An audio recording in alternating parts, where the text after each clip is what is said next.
Hi, this is Jody from mcpactions.com. I'm very excited today to bring you the All in the Details action set instructions. I will be going through this action set and teaching you how to use the different components of it, and I look forward to it. So here we go. Go ahead and install the action set per the Installing Actions video. And once you have the action set into your actions palette, we're going to go ahead and work. I am working today in CS4. If you have a prior version, it may look slightly different, but all the functionality will be exactly the same as what's going on in this set for prior versions. This action set is compatible with Photoshop CS2 and up. Most of the actions in this set also will work with CS, but I do not advertise it as working with CS since there are a few that will not. We're going to go ahead today and you'll see this is the All in the Details action set here. And I'm going to kind of work my way down and teach you about these actions. The first part, the first section you'll want to look at is the copy right here, and you can just click play, and then the instructions.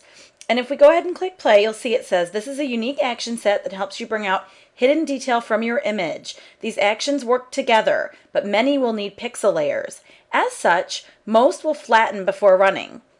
So make sure before you finish one edit that you complete your edit and then move on to the next action. This set works best on people within an environment, architecture, landscapes, and really any photos that have things like metal, rocks, wood, sand, vehicles, stuff with texture, stuff with shine, that type of thing. They're not really intended for close-up photography of people. Sometimes they will work.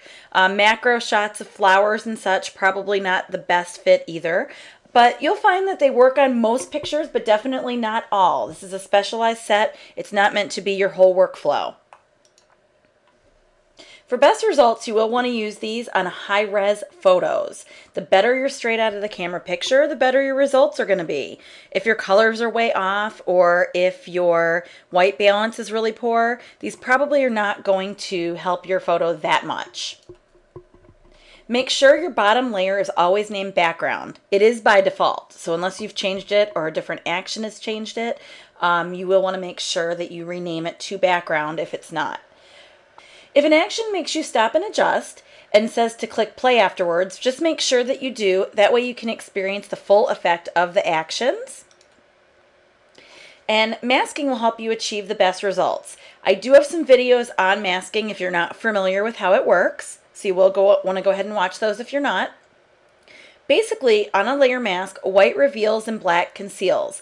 In this set, though, there are a few times where it works in reverse based on how the action was developed, but I will note that. So make sure when you have a pop-up with a message that you read it, because it will tell you what color to paint with to achieve revealing and concealing.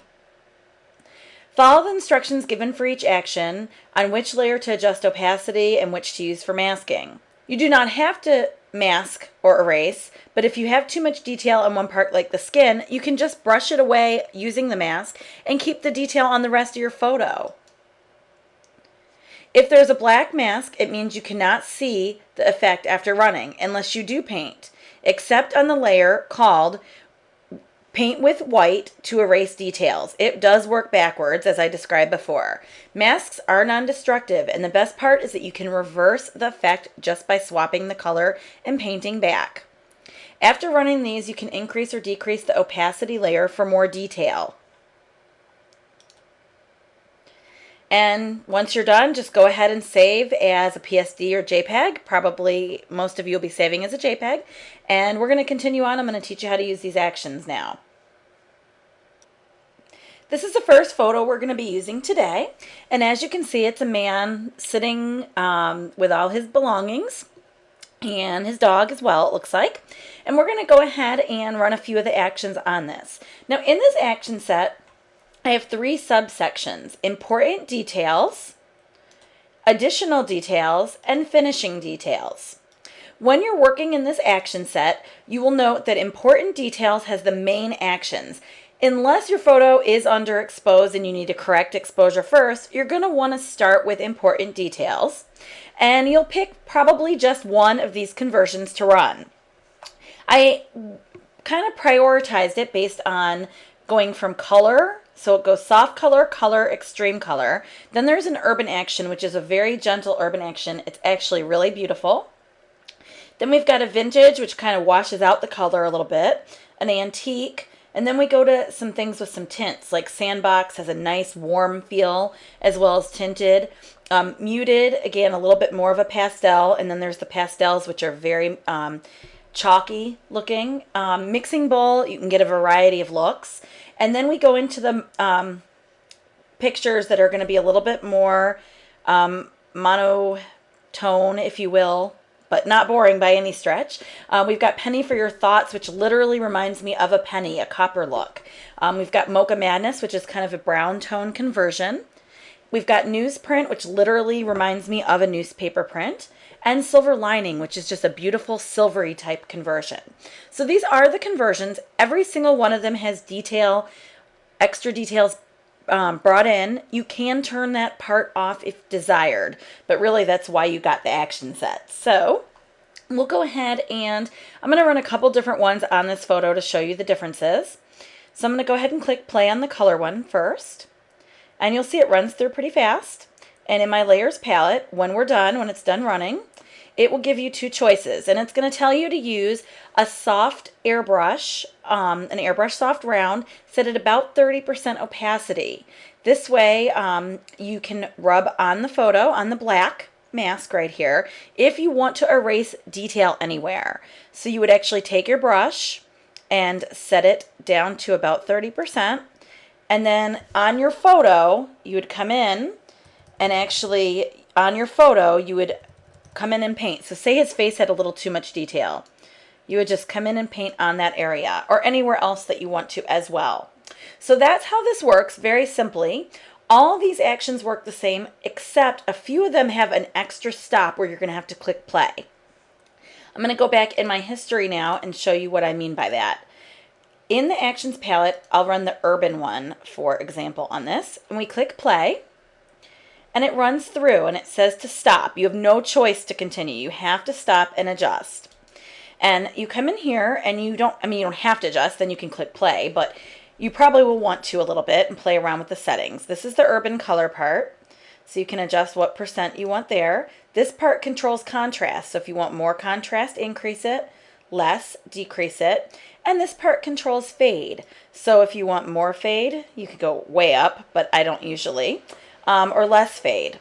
And once you've got it how you're liking it, then you'll go ahead and click the play button. If you don't do this, your action will not be complete.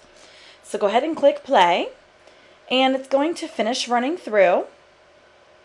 And once it's done running through, it gives you the exact same message as before, telling you that you could paint on a brush with white to erase. I know that seems illogical based on everything you know about masking, but that's how this particular action works. When you get to the very end, you'll always use white to erase the details. So we're going to go ahead and say again, his face had too many details. You would just paint on his face with the white brush, or if the dog had too many details, you would paint on the dog. And again, if you paint twice, if you use your mouse and go and paint twice on your photo, it will duplicate the effect. So instead of 30% coming off, 60% will. If you need to reverse it and hide the effect, you will just paint with your black brush and it will hide back. So we're going to go ahead and adjust the opacity now.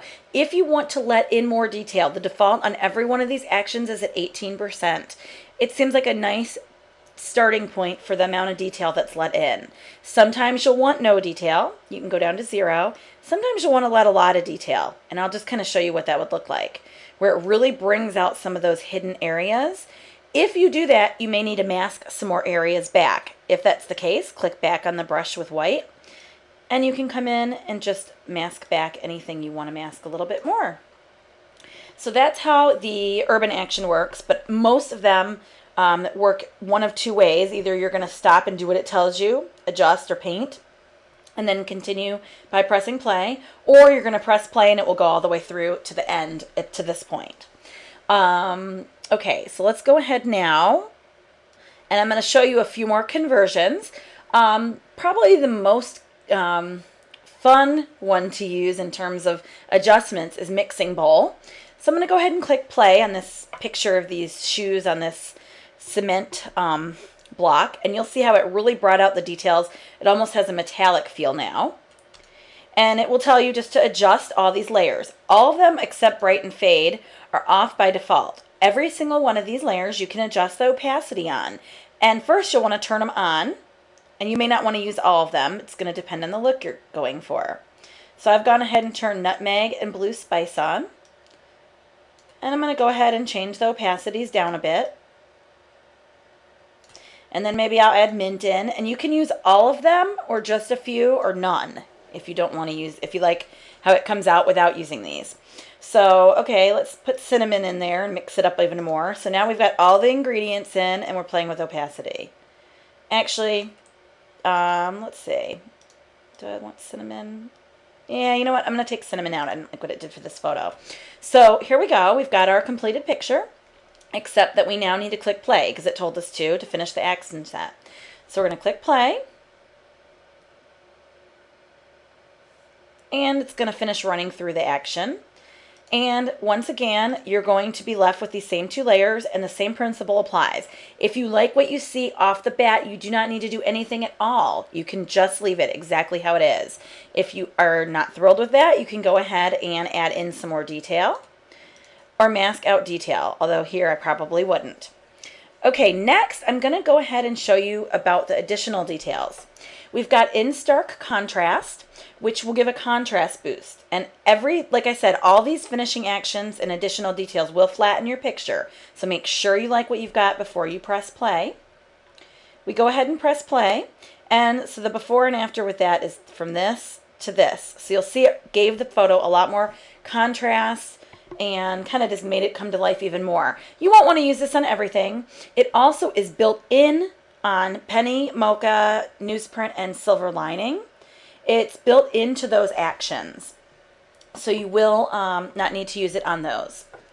Okay, next step is flashlight. This is used if you want to lighten areas that are in the shadows. It also will help you some with your exposure if you're a little bit on the dark side. For this photo, I wouldn't use it, of course, but binocular and telescope are going to bring out edge detail. Binocular is a little bit less intense. Telescope's a little bit more intense. You won't need these on every photo for sure. Extra details and extra details too. These are for use on pre-edited photos. If you already edited your photo with another action set from like my complete workflow or the quickie collection, you probably will not need to use one of the details actions because it will also be converting your photo. So if you've already done a conversion, you would just need the extra details to bring out the detail in your photo. So you could pick which one and kind of play around. Extra details is kind of medium, and extra details 2 is very strong. Okay, now we're going to go on to the finishing detail actions. And what these are, there's a number of them. Hide and seek is by far my favorite. It's similar but not matching to my free action called Touch of Light, Touch of Darkness. It works very much the same in terms of painting on light and painting on darkness on your photo. And except that the formula underneath is a lot different, so it will give you a slightly different result.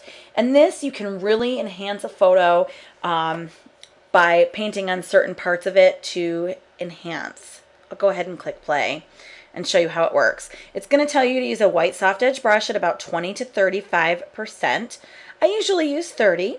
So if we wanted to come in here for hide and say we wanted to darken up this bottom area on the step, which again, it's just going to add contrast and help mold things.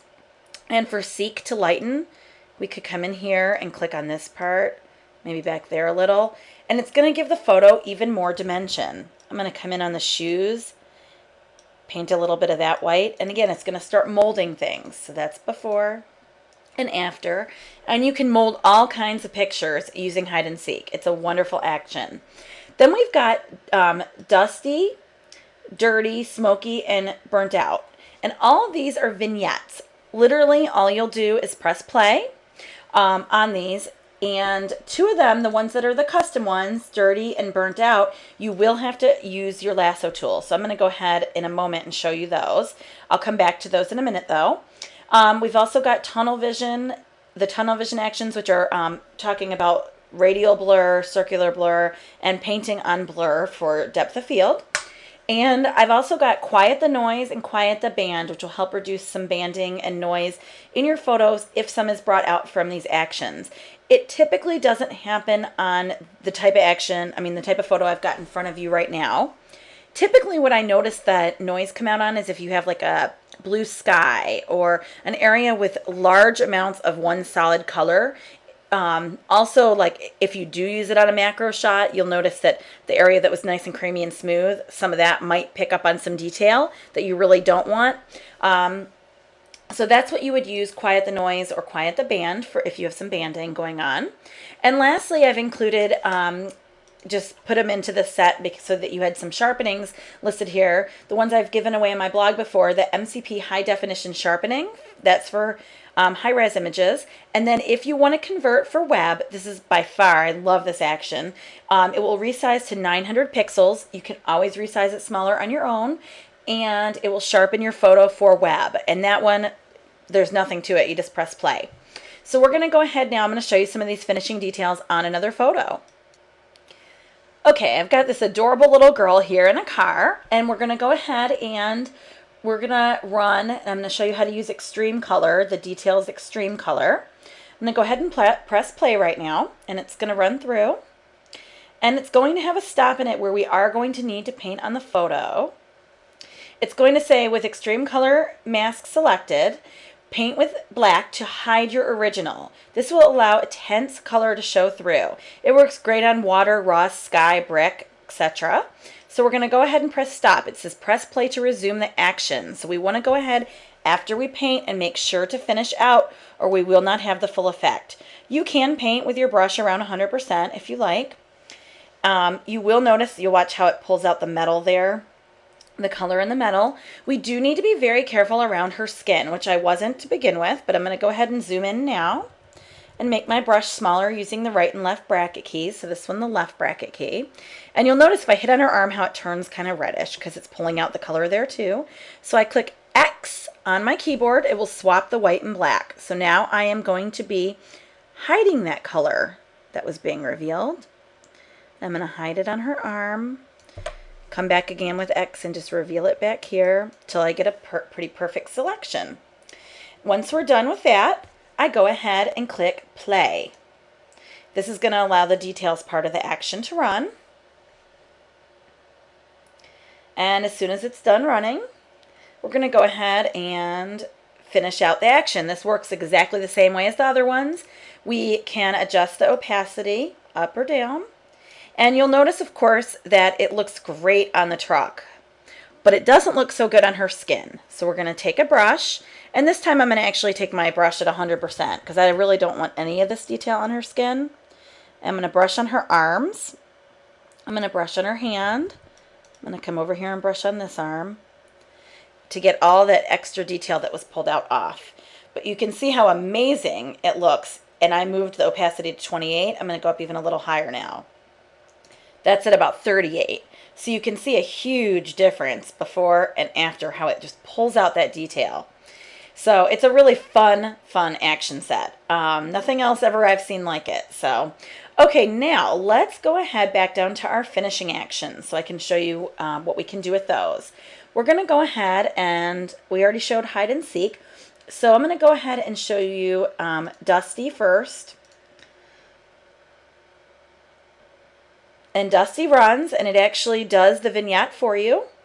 And if you want to customize it, you'll see black is where there's not vignette going on. So you'll know if you want to actually hide a little bit more, like if it overlapped more than you wanted, you would just take a black brush and just paint it onto the vignette. If you're happy with the way it looks, that's great. I'm going to go ahead and throw this vignette out and go back to our edited original here. And I'm going to show you how Dirty works. And again, Smoky and Burnout work the exact same ways. Dusty and Dirty are dark brown vignettes, and Smoky and Burnout are black vignettes, more traditional. So I'm going to go ahead and run Dirty, and it tells you that you're going to want to go ahead and lasso very loosely your subject. So depending what your subject is, I'm going to come in here, and you'll see how I'm giving it plenty of room. So it takes 2 seconds, and then you go ahead and click play. and it finishes running through. And what this does is it makes your vignette come in a little bit more closer towards your subject. You do need to have a high-res image that you're working on for this. Then you're going to want to go ahead where it says opacity and play around if you want it lighter or darker. So that's all there is to that one. We're going to go ahead and I'm going to show you now the tunnel vision actions, and then I think we're going to be done. This photo right here is a great one for the tunnel vision radial focus action. Radial focus is when something goes in on the center and goes out from it, or from a center point that you pick. So we're going to go ahead and click play on this. This was already converted with the sandbox action, by the way, the detail sandbox. So it's going, oops, I clicked on the wrong action. Sorry, guys. Okay, so we're going to go over here to tunnel vision and click play. And it says when the box pops up, set the amount between 25 and 45%, zoom, and good. Move the blur center to where you want your main focus for best results. So I click continue. So I'm going to move this up to about 25 or 30, something around there. And it said to change it to zoom if it's not already on zoom, and good. We click OK. And it's going to run through. And you'll see it blurred. Now we could have moved the point up a little bit towards their faces, but we're going to go ahead. I want it coming right from the center on this one. But if you had wanted, you could have slid that point up a little bit where it told you to on that little box. Okay, so we're going to switch our brush to 20 to 40% opacity on the edges, but 80 to 90% opacity on the subject. So, and we're going to mask. You have to, or it's not going to look very good. So we take our brush and we're going to start out at 80 or 90%. And I'm going to come in here on our subject and just the very main part of them that I want to hit that much. Then I'm going to move my box, my opacity down in the 20s or so. I'm going to come in here and quickly, just once, tap on the arms and the legs. And that's it. That's how the tunnel vision works. And you can see we've gone from that to that. Now it feels like they're coming right at you on this bike. Circular focus works exactly the same way, except the pop-up message will tell you slightly different directions. And paint on blur, you'll look at that. That's very self-explanatory. It gives you directions there as well. So hopefully you guys have enjoyed watching this very long tutorial. I've never had one 23 minutes before, but I really wanted to touch on every single action because they are each so different. So I wanted to really get to the heart of most of these. Thank you so much for watching, and I hope you enjoy playing and bringing out your details in your photos. Thank you.